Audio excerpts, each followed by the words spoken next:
비염에 대해서 말씀을 드리려고 하는데요. 알레르기 비염 같은 경우에는 새우 알레르기가 나왔었다. 자꾸 검사를 해도 음성이 나온다. 호르몬에 의해서 비염이 생기는 경우도 있는데 기타 여러 가지 약들이 비염 증상을 일으킬 수가 있어서 원인은 여러 가지가 있다고 말씀을 드렸는데 코 안에 비강을 씻어주는 건데요. 계절을 타는 그런 알레르기 비염 같은 경우는 빠르게 작용하는 코막힘 스프레이, 코막힘보다는 콧물에 효과가 있는 약들로는 이런 여러 가지 치료법이 있다고 말씀을 드렸을 때 이런 거 말고 완치시키고 싶다라고 얘기를 하시는 분들이 있어요.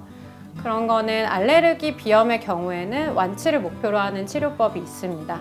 면역 치료라고 하는 건데요. 알레르기 질환의 경과를 바꿀 수 있는 유일한 치료법입니다.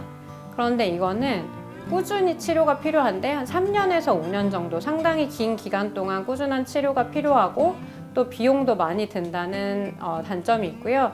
게다가 어떤 사람은 효과를 잘 보지 못하는 경우도 있어요. 그래서 대개는 1년 정도 치료를 해보고 효과가 많이 없는 사람에서는 치료를 중단하게 됩니다. 그리고 대부분은 별 문제 없이 진행을 하게 되지만 일부 환자들은 심각한 전신 부작용을 겪는 경우가 있는데 아나필락시스라고 해서 쇼크가 오는 경우가 있어요. 이런 위험한 부작용이 있을 수가 있고 혹은 드물긴 하지만 천식이 있는 환자에서 천식 발작이 또 나타나는 경우가 있어서 이것도 좀 위험한 부작용이 되겠습니다. 그래서 면역 치료는 알레르기 질환을 완치시킬 수 있는 유일한 방법이긴 하지만 좀 위험한 부작용도 있을 수 있고 또 환자마다 반응이 좀 다를 수가 있고 장기간 치료가 필요하고 하기 때문에 전문의랑 잘 상담하시고 선택할 필요가 있겠습니다.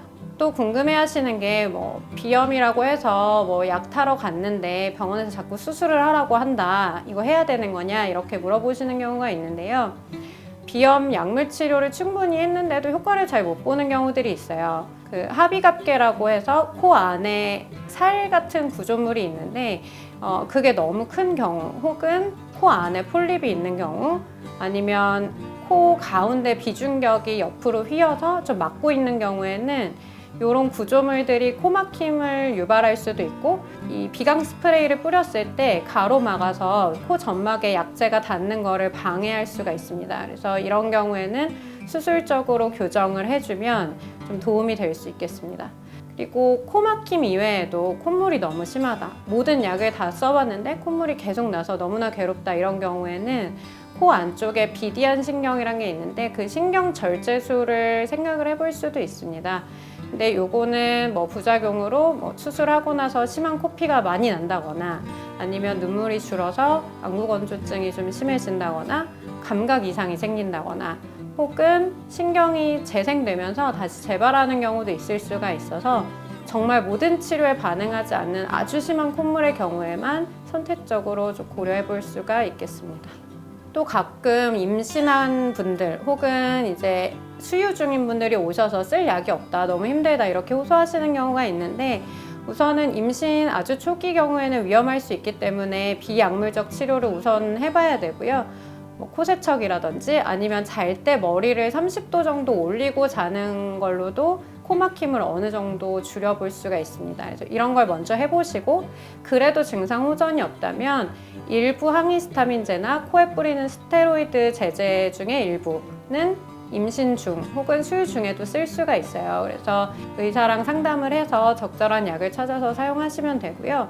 그다음에 수유 중에 그래도 너무 불안하다 이런 경우에는 모유 수유 직후에 약을 복용을 하시게 되면 다음 모유 수유 때까지 시간이 길어지잖아요. 그래서 아기가 약물에 노출되는 위험을 최소화할 수 있기 때문에 이런 식으로 시간을 조절하는 것도 도움이 될 수 있겠습니다.